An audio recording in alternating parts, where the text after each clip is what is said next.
Y'all want to make some old-fashioned fudge? Now, when I say old-fashioned fudge, I don't mean marshmallow fudge. I don't mean the kind of fudge you get from the mall or one of those little general stores that's that light brown kind of thick, mushy, marshmallowy, soft fudge. I mean the back of the Hershey's can, stirred at the stove for an hour, sugary, glossy, dark, old-fashioned fudge. This is one of my favorite recipes to make. It always makes me think about my daddy.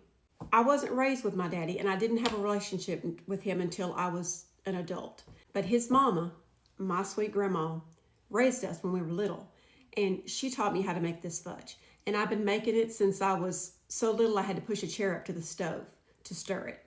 And my daddy loved it. He loved it because he loved his mama so much, and she made it for him. And then when I became an adult, I made it for him. And since we didn't have a relationship, you know how a little girl always wants their approval of their daddy, and when I would make it for him as I became an adult, he never acted like, oh, yay, you made me fudge. He acted like it changed his life to get this fudge. And that always made my heart so happy. So I want to share it with y'all. Now listen, this is not for the faint at heart. I've taken this fudge everywhere for years and years and years. And I have never, I'm not trying to brag here. Listen, I have never not been asked for the recipe for this fudge. People love this fudge.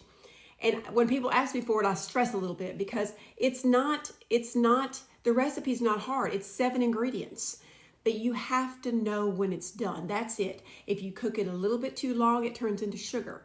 If you cook it a little bit too little, it's taffy. You just got to know when it's done. Now, I've seen people over the years that used to make it or that make it now that say you take a clear glass of tap water, and when you think you might be close to getting done, you put a little drop in there, and if it turns into a soft ball and doesn't change the color of the water, it's done. I tried that. I can't do it. Or the back of the Hershey's can actually gave you this. It's not on there anymore. This is a long time ago. Listen, but the back of the Hershey's can use the candy thermometer, and it would tell you what temperature to take it out. I tried that. I can't do it. I've been doing it since I was a little bitty girl, and I just know what it looks like when it's done, and I'm going to try to show y'all. Because when people have asked me for the recipe, I'll give them the recipe, but I can't go home with them and show them what it looks like when it's done. But now, because I'm gonna make a TikTok about it, I can say, go look at my TikTok and it'll show you what it looks like when it's done. Like I said, it's one of the most delicious things you're ever gonna eat. It's not easy, but you can do it. You can do this, and you'll be glad you did once you get it right because it is so good. So let's get started. First of all, do not judge my fudge pot. It has been with me for years and years, and it has seen better days. I don't cook anything in it but my fudge, and so I'm going to bring it over here in front of y'all, but I don't want y'all to judge me, okay? It used to be black. It's still black on the inside. Look at that. I'm sure that used to be coated. I'm sure we've eaten that. Me and my family have eaten whatever came off of that pot. But this is my fudge pot, and I don't use anything else. And this is my fudge spoon. It must be this spoon. And at the end, I get to eat the fudge off this spoon. Since I was a little girl, I've always been the one to get the spoon. Listen, I've given my children everything. They got everything they ever wanted, but they did not get my fudge spoon when I made the fudge. Listen, I do make this rule. This is my rule. Okay, so we're going to start with 6 cups of sugar. The back of the Hershey's can was called for 3 cups, but I've always doubled this recipe. All right, then you're going to use 3/4 of a cup of Hershey's cocoa.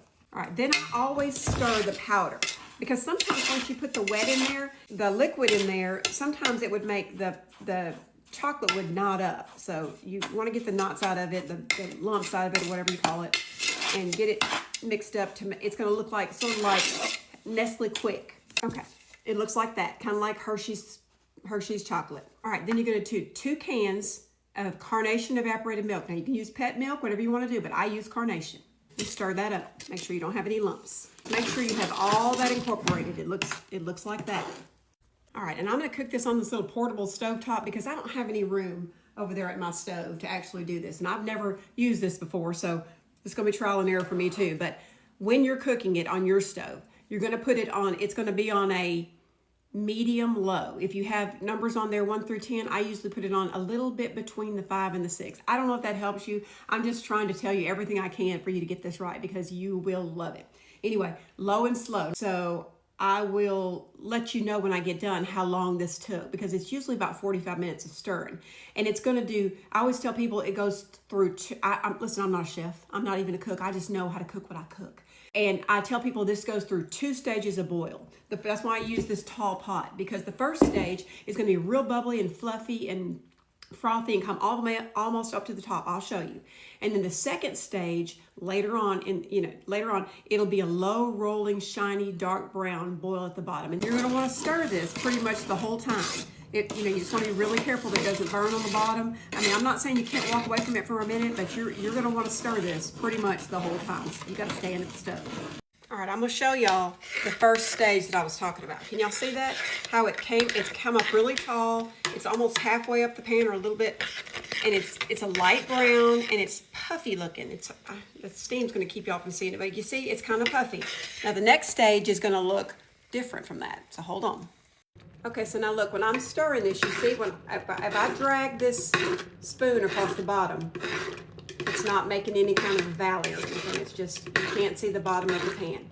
When it's done, when it's ready to be coming off this heat, when I drag this spoon across the bottom of this pan, I'm gonna be able to see the bottom of the pan. I'll show you. See how dark it's gotten? And when I pull this across the bottom, I can see the bottom of the pan. It's making a valley. It's done. It's gotta come off the heat. All right, here's where you work fast. You're gonna put in a little over a cup. We like a lot of pecans. All right, 2 sticks of butter. You gotta go fast because you don't want it to harden up in the pan. Oops. And then about a tablespoon of pure vanilla. Don't use imitation vanilla. Okay, stir fast. And then you're gonna pour it out on a 13 by 17 cookie sheet. And I'll show it to you when I get it cut up. This is it just poured up. I told you I'd show it to you when I got it cut up, but this is it just poured up. Now it's gotta sit here for 30 minutes and kind of set and get, and harden up. And then I'll cut it and show you. Showing you real quick how I cut it up. I cut it up in about 1-inch squares. Just a minute and I'll show it to you when it's all cut up. And there it is. See what I'm talking about? How it's shiny. You see how the light hits it? It's shiny. It's thin. And it is to die for. Listen, y'all can do this. Y'all can do this. And if you ever do, you will be so happy because it is one of the best candies you will ever put in your mouth. To me, it's not chocolate. To me, this is fudge. You're going to love it. So y'all do it. And I'll be just over here eating my spoon.